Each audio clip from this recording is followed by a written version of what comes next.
sidaad u seexanaysaan buu nabigu leeyahay kaco ilaahay xasuusta saacada qiyaamada ba soo dhawey dadkii magaalada ku noolaa hadii nabi maxamed uu la dhaxmarayay erayadaas uu lahaa kaco ilaahay xasuusta suurtii baa dhici doonto qiyaamadii baa dhow oo malagii baa suurta afuufaya aakhirana qofka bini aadamka waxa uu ka baqa waa dunuubtiisa waa dambigaagina waa laga dhaafay buu rasuulku yiri marka Allah inoo dambi dhaafo qofku markuu dhintana dhimashada maxaa ku dhex jira su'aashii qabriga ku dhex jirta oo haddaad hindhisotana uu ku yiraahdo war xaggaad u jeeso corona jira la yidhi maxaad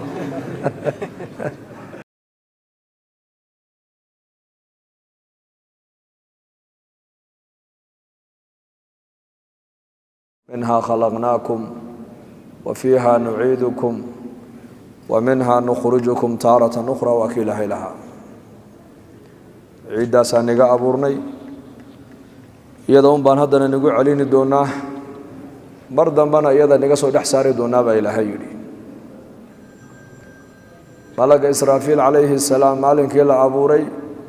إلى جوغدنا وحال يلي لغاها انتو لك لبحي فورنكو بيقبوقو أفوفيين أفوق قشدي با يلي وحاونا سوغيا إلهي أمر كيسا كليا بس وملك أحاديث تقاركود أي شيء يسلمدي ساحر رباب شمبرك حربت ألكا كدولة إلى إنتا كلا وحو الدولة يعتضبات سنضو قيلدي سو كليا أيا خلائق دورنا لو وضع ديمان اللي أرقق حيان وحاونا سوغا ياون إذن كإلهي قور ما لغو أورن دونا أفوف لأنه يساقنا مركزو فورنت أفوفي دونا ونفق في الصور فصعق من في السماوات ومن في الأرض إلا من شاء الله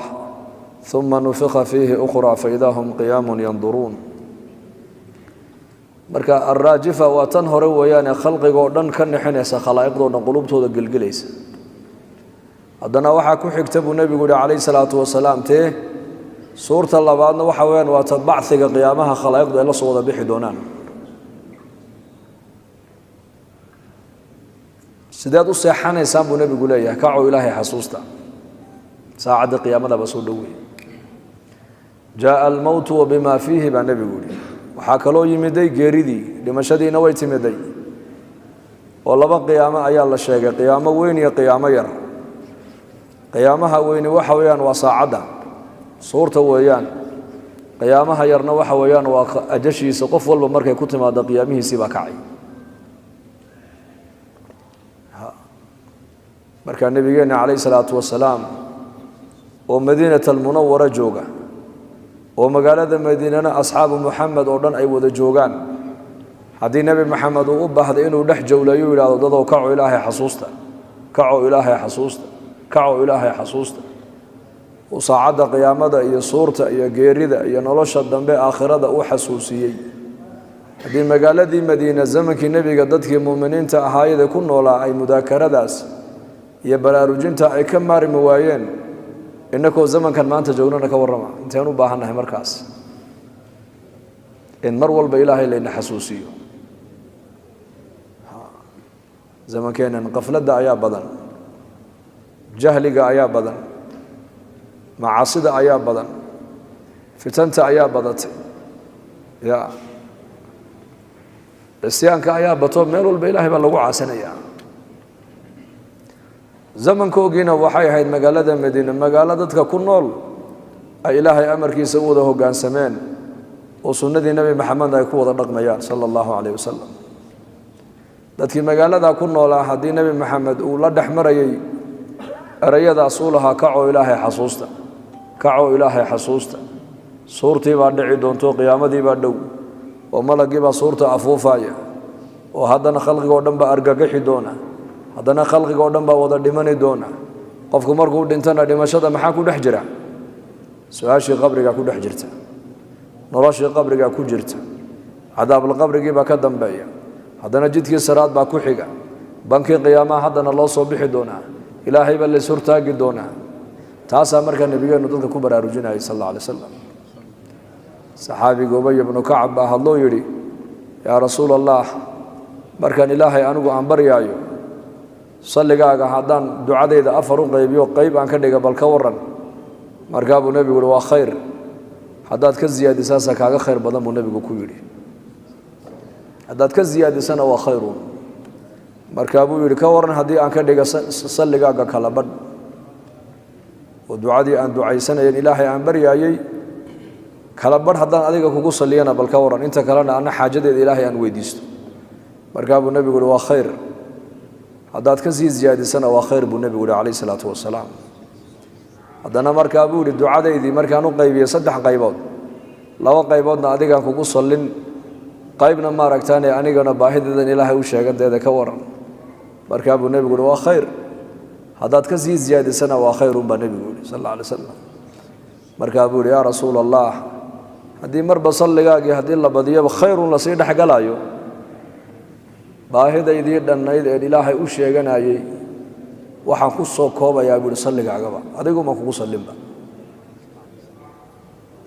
markaa buu nebigu yihi idan tukfaa hamuka wayukfaru laka danbuka buu yihi haddaad aniga igu sallidid hamigaagi wixii adduunka aad muraad ka lahayd ee ku walwalgelinayeed ku haminaysay waad heshay dembigaagina waa lagu dhaafay buu nebigu yihi calayhi salaatu wasalaam xadiis kale waa kii nebigu lahaa man shagalahu alqur'aanu can dikri ومسألتي أعطيته أفضل ما أعطي السائلين وفضل كلام الله على سائر الكلام كفضل الله على خلقه بالنبي عليه الصلاة والسلام لك قرآن أخرسك كن مشغولة بريدي ذكري كم مشغولة قرآن كقراءة ديسة إلهي وكيلها كوا إبريا يوحان إياك آنسين وحكفل لبضم عن إساق السياب إلهي لكاس قرآن كوا آخرين يا صوما قرآن كوا آخرين يا باهدي سلقوا ضبولا يا نبي محمد عليه الصلاة والسلام سلقي سيبوا بدي صوماها مراد كوا أدوية الله هاي ودم بإلهي وضبولا يا حاجدين آيات ضبولي كرا إلهي با ضبولي كرا لكن تاسي يقين بأو باهن تاي كالصوني إن يقين سنة الله باهن يا صحابة الرسول خبر كالنبي قولوا شيئا يقين بأو قادنيين haddaad ducadaadii dhannayd halkaa intood iska dhigto salligayga unaad ku soo koobta buu nebigu ku yidhi wixii adduunkan had iyo jeer mar walba aad ku haminaysa inaad hesho waad hesho waa lagu siiyey buu nebigu ku yidhi aakhirana qofka bini aadamka waxuu ka baqaa waa dunuubtiisa waa dembigaagina waa lagaa dhaafay buu rasuulku yidhi marka allah inoo dembi dhaafo waa labada shay ee qofku adduunka uu dhib leeyahay adduunkana wuxuu u leeyahay hami aakhirana wuxuu qofku maaragtaane uu leeyahay waa dembi آخره waxa kaliya qofku ka baqa waa dambigiisa adduunkana qofku wuxuu qalbigiisa ku hayaa xaajo uu leeyahay oo cid u qumisa ayuu raadinayaa dib haysata dibtaana cid ka fayduu rabaa qofkaasi nin walba dib baa haysata maanta nin walba xaajo ayuu leeyahay nin la baahi ma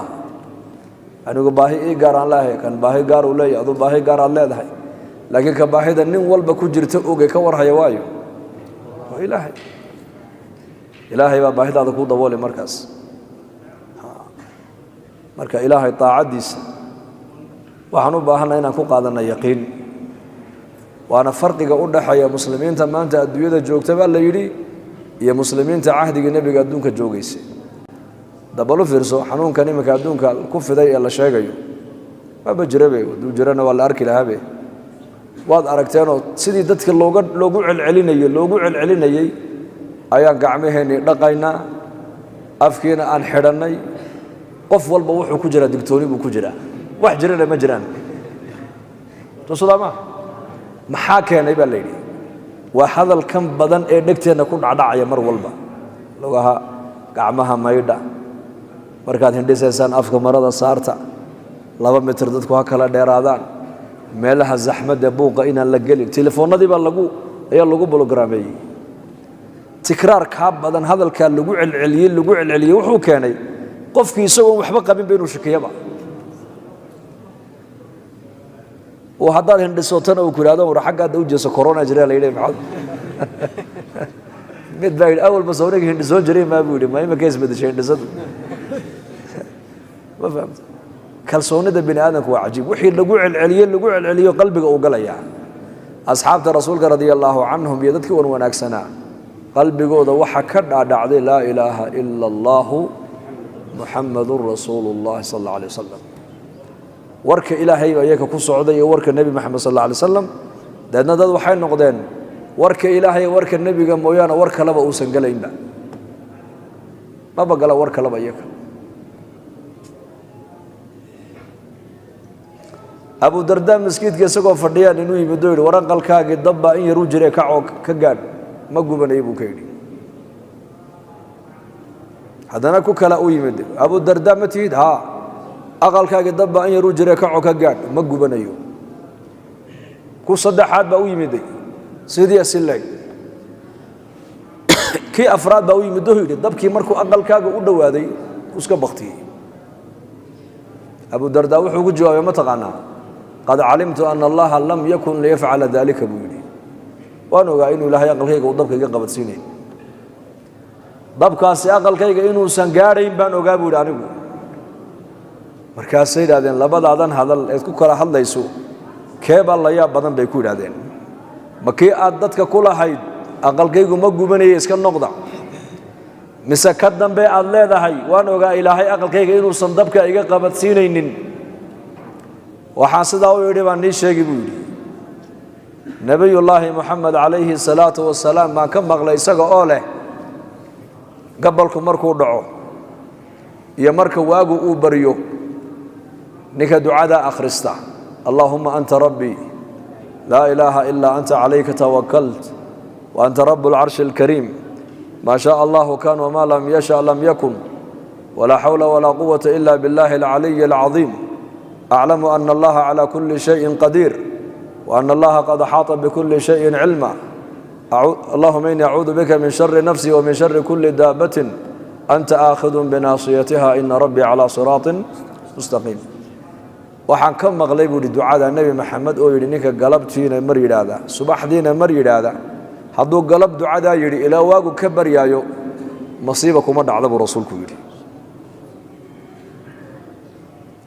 hadduu waagu markuu bariyo uu yiraahdo ilaa uu ka galabaysanay masiiba ma soo gaadho bal fiirso ducadaasi maanta innaka waa noogu qoran tahay kutubta iyo ducooyin fara badan oo nabi maxamed alayhi salaatu wasalaam laga wariyay laakiin kalsoonida ayagu ay qabeen iyo kalsoonida maanta innaka waan qabna ka warrama isku mid meeta kalsoonidu waa shay cajiib ah shayga qofka bini aadamku ictiqaadanaha ilaahay nafcigu u dhaxmariyaa baa leeyahay walow shaygaasi haba noqdo shay beenaba ha noqdee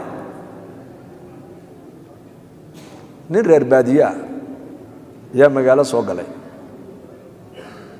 oo bukooday oo dhakhtarka la geeyay xogaha kaniin baa la soo siiyay kaniinka xumadda iyo qandhada dadka reemigu daw afka laga isticmaalo ma yaqaanaan waxay yaqaanaan ay aqeedaysan yihiin wadaad u tago qardhaas u qoro qardhaas waa taqaanaan banu malayn xirsi waa tiraahdaa qardhaas dadna meelahan ku xidhaan oo iska bogsadaan marka kiniinkii la soo siiyay bacyar buu ku xidhay inuu isticmaalay baa la mooday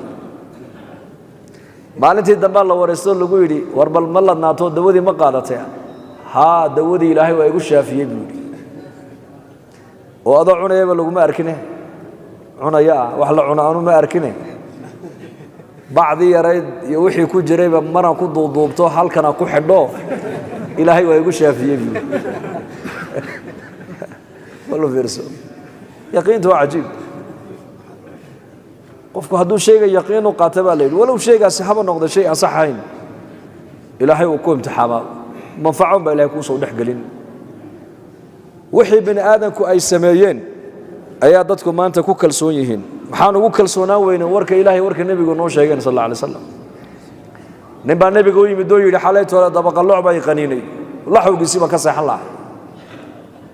أما إنك لو قلت أعوذ بكلمات الله تامات من شر ما خلق لم يضرك بالنبي قول حداد أورن الله يتكلمت داسي حلقات قلب أيستي أعوذ بكلمات الله تامات من شر انت أصلا حتى تقول الله هيد النبي كويري كما بدي بينبا حبك كما قادم با khabarka nebi maxamed uu noo sheegayo calayhi salaatu wasalaam khabar la jarrabay maaha waa khabar yaqiiniya yaqiin waa maxay wamaa yantiqu cani ilhawa in huwa ilaa waxyun yuuxaa halkan maanta ka liidanabay culimmadu leeyihiin waa kalsoonidaas sida kale alxamdulilah diintii maanta waa naqaanaa salaaddii waan tukanaynaa qur-aanka waan akhriyaynaa saxaabadu nebigu meel u diray reer bay dul tegeen markaa gaalo ah dacwaddii bay gaadhsiiyeenoo dacwaddii baa laga qaadan waayey markaasay weliba yidhaahdeen war islaami mayno waa hagaaga na marti qaadan ni marti qaadi mayno isku diinba manina maxaa niga marti qaadnaa duqii reerka ugu weynaaba habeenkii mas baa qaniina balaayaa cuntay markaasaa geed iyo dawo iyo wax walba waa loo raadiyey kolkii dawo loo waaye laga quustay bay is yidhaahdeen niman yahow nimankii xalaytoola martiqaadka aan u diidnay muslimiinta ahaa waa kuwa weli meeshii degane bilow yaka dawo laga hel markaasaa loo yimid odaygii noogu da'da weynaa xanuun baan waxbaa balaaya naga cuntay oo waa sankaraadoo naftii baa ka dhacaysay dawo ma haysaa amiirka jamaacadda watay baa ku yidhi haa dawo annaka hayna buu yidhi laakiin dawadaa may nima siinayno ilaa ujuuro aad keentaan asxaabtii way isqabsadeen dawadeed haysaa wuxuu yidhi umma alqur'aan baan haynaa buu yidhi suuratu alfaatixaan hayaa buu yidhi iyadaa ku filan buu yidhi de in lacag lagii xoola lagu qaato may bannaan tahay haa soo iyakuwa martiqaadkii noomay diidin way noo bannaan tahay buu yidhi may ma bannaano iska daaya khilaafka daaya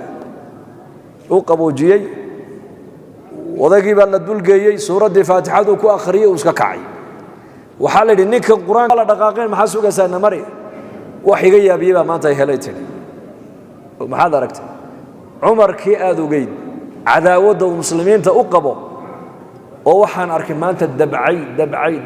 oo jalcay oo xataa noo duceeyey oo halkanuu kuugu yimid ahaa oo muxuu yidhi sidaasuu yidhi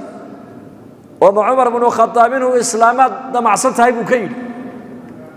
dameerka odayga khataab baa islaamnimada uga dhowe cumar weligii islaami maayo dameerka rawayna mari buu ku yidhi yani istiqraab waa la fogaysanaya cumar islaamnimadiisa laakiin maalinta cumar islaamay islaamka nasri buu u noqday ogow ninka ay saxaabadu u arkayeen ninka ugu cadowsan gaalada ee dhibta ugu weyn muslimiinta u geysanaya wuxuu noqday ninka muslimiinta ugu naxariis badan buu noqday ninka muslimiinta ugu cadaalad fiican buu noqday ninka cahdigiisii cadaaladdu adduunyadoo dhan gaadhay buu noqday ninka iska daa bini aadan xaqooga intuu dhaafay inuu ilaaliyo ayuu odhan jiray faraska iyo dameerka ciraaq ku turanturoonaya dariiqii inaan u hagaajiyaan ka fikirayaa buu yidhi iska daa bini aadankii xaqii bini aadanka intuu daboolay ayuu odhan jiray faraska ciraaq ku turanturoodan anaga qiyaamaha lay weydiine sidaan jidka uu maraya aan ugu hagaajin lahayd ayaan ka fikirayaa buu yidhi webi baa soo fatahay markaasaa cumar loo sheego la yidhi webigii hee ay badan buu laayuu iyo dameero badan buu laayay uu ooyey cumar binu khataab wuxuu yidhi qiyaamaha anaa lay weydiin buu yidhi xayawaanka webiga ku dhintay oo la odhan doonaa maxaad uga badbaadin weyday naxariista cumar qalbigiisa ku dhalatay eega boqorradii adduunyada haysanaya markii dowladahoogii laga adkaaday dhaqaalaha ay haysteen bay saxaabadu soo qaadeen madiinay keeneen iyadoo baqal lagu wado dahabkii iyo kuraasidii iyo taajkii marka cumar binu khadaab baa yidhi xoolaha intaa la eg ragga ka keenay ciraaq dhinaciiga shishe ee magaalada madiine iigu keenay iyagoon waxba ka qaadan raggaasi waa rag ammaano leh buu ka yidhi waa rag ammaano leh markaa buu yidhi yaa amiira almu'miniin iyaka maaha buu yidhi waa adiga buu yidhi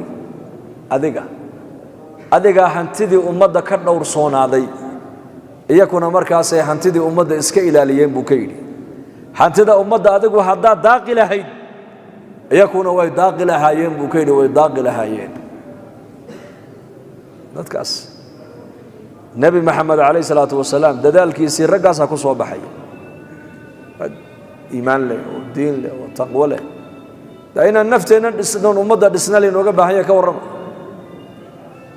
dacwadda ka shaqeeya dacwadda u baxa ummadda xagga ilaahan ugu yeedhna waxay ka dhigan tahay dadka in laga shaqeeyo ayaa awlaaya mise dhulka in laga shaqeeyo bal sheega imika dadka adduunyada joogo dhan waxay u dadaalayaan dhulkayna ka shaqeeyaan inay wadooyin hagaajiyaan inay dhakhtarro fiican helaan inay tacliim fiican helaan inay wadooyin fiican helaan inay dawlado fiican helaan in nidaam fiican ay helaan taasay u doonayaan waxaasoo dhan waxaa ka awlaysan in bani aadanka horta laga shaqeeyo oo bani aadanka la islaaxiyo bani aadankuna wax kale kuma islaaxaya bay culimmadu leeyihiin ilaa ummadda horta iimaanka laga dhisa mooyaane yaqiinta dee diyaar ma nahay insha allah yaa bal u diyaaray insha allah waqtigiisa inuu dadaalka diinta ku bixiyo naftiisana islaaxiyo oo ummadana soo islaaxiya u diyaaray insha allah dhahada insha allah si fiican u dhahada